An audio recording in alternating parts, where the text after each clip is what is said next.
کام record کرنا چاہتا ہوں. اگر اس ملعون اور اس خبیث نمرود کی اولاد تک میری یہ بات پہنچ سکتی ہے تو پہنچا دی جائے. تم نے بہت بھونک لیا اپنی مندر میں بیٹھ کر کے, تم پریس کلب آف انڈیا میں بیٹھ کر کے بہت بھونک لیے. کتے آپس میں اپنی گلی میں بہت بھونکتے ہیں. میرے اس میسج کو اس ملعون تک پہنچا دیں.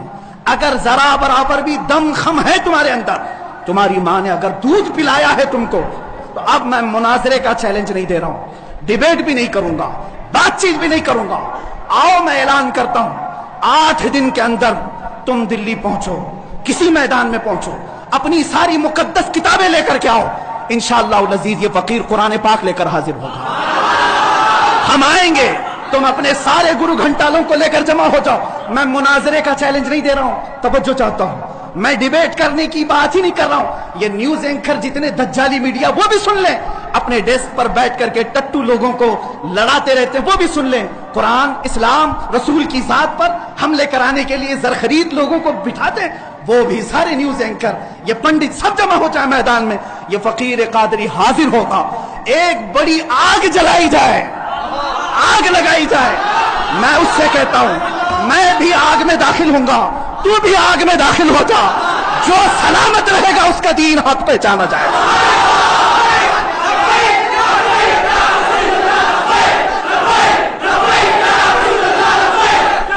بہت ہو گیا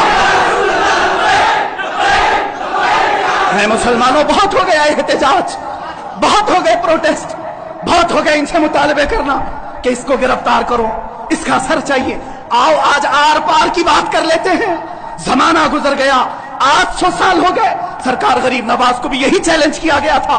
معین الدین حسن چشتی نے ہند میں یہ بتایا تھا کہ جو نبی کا غلام ہوگا وہ آگ میں بھی کود جائے گا. انشاءاللہ العزیز میں گنہگار ضرور ہوں, میرے اخلاق برے ضرور ہیں, لیکن جب بات میرے مذہب کی آئے گی, قرآن کی آئے گی, نام مصطفیٰ کی آئے گی, میں برسر اعلان آج پھر کہتا ہوں, آؤ تم سارے پنڈت مل کر کے آؤ, آگ لگائی جائے. تم سب پوری دنیا کو دکھانا میں بھی آگ میں داخل ہوں گا, تم بھی آگ میں آ جانا. دیکھتے ہیں کس کے جسم کو آگ جلاتی ہے. اگر میں سلامت رہا تو میرے دین کی بات ہوگی, اور انشاءاللہ العزیز مجھے یقین کامل ہے کہ اگر آگ پر بھی کسی کا حکم ہوتا ہے تو صرف میرے رب ذوالجلال کا ہے, میرے رب ذوالجلال کا ہے. بس اسی بات پر میں اپنی گفتگو کو ختم کرتا ہوں. اب احتجاج نہیں, اب پروٹیسٹ نہیں, سیدھے آر پار کی بات, میری یہ بات پہنچا دی جائے. اگر جواب آ جائے تو دیکھ لینا مسلمانوں, مجھے یہ یقین ہے کہ اس کا کوئی جواب نہیں آئے گا, اس کا جواب نہیں آئے گا. ہجڑوں کے پاس اس طرح کی کوئی بات کا جواب نہیں ہوتا. ان کی ماں نے اتنا دودھ ہی نہیں پلایا. یہ زرخرید اپنے علاقے میں بیٹھ کر کے بھونک تو سکتے ہیں, لیکن آؤ مباہلے کی میں دعوت دے رہا ہوں, مباہلے کی دعوت. قرآن نے بھی میرے مصطفیٰ کو مباہلہ کرنے کا حکم دیا تھا.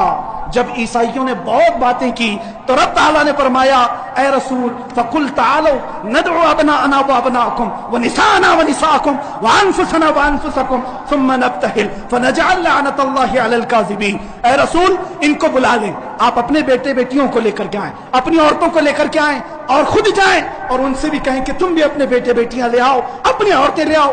بیٹھیں گے میدان میں, اللہ سے دعا کریں گے کہ جو جھوٹا ہے اس پر لعنت بھیج. اتنا ہی میرے آقا کو حکم آیا تھا. حضور گئے نجران کے عیسائیوں کے پاس, چلو بلاؤ, مباہلہ کرتے. ایک مناظرہ ہوتا ہے جو ڈیبیٹ کیا جاتا ہے, مباہلے میں ڈیبیٹ نہیں, سیدھے میدان میں, عمل کے میدان میں بات نہیں کی جاتی. حضور آئے کس کو لے کر, سیدہ کائنات فاطمہ الزہرا, حسن مجتبی کو, حسین اعظم کو, مولا علی کرم اللہ وجہہ کریم کو. 5 لوگ آئے تھے. نجران کے عیسائیوں نے پہلے تو مان لیا تھا چیلنج. جب یہ نورانی چہرے دیکھے تو عیسائیوں کے ایک بوڑھے پادری نے کہا, اے نادانو کس کو تم نے مباہلے کے لیے بلا لیا؟ اگر اس رسول نے ہاتھ اٹھا دیا تو قیامت تک تمہاری نسلیں باقی نہیں رہیں گی. اور مجھے میرے مصطفیٰ کے اس مباہلے کی برکت سے یقین ہے, لیکن میرے مصطفیٰ کی نسبت میرے ساتھ موجود ہے, میرے پیر و مرشد کی نسبت میرے لیے کافی ہے. انشاءاللہ العزیز مباہلے کے لیے فقیر حاضر ہوگا. جواب آ جائے, اے سنی مسلمانوں انتظار کرو, اب لڑائی آر پار کی ہو جاتی, دیکھا جائے گا کس کا دین حق ہے, کس کی کتاب حق ہے, کس کا رسول حق ہے. اسی بات پر خاتمہ ہوگا. وآخر دعوانا الحمدللہ رب العالمین.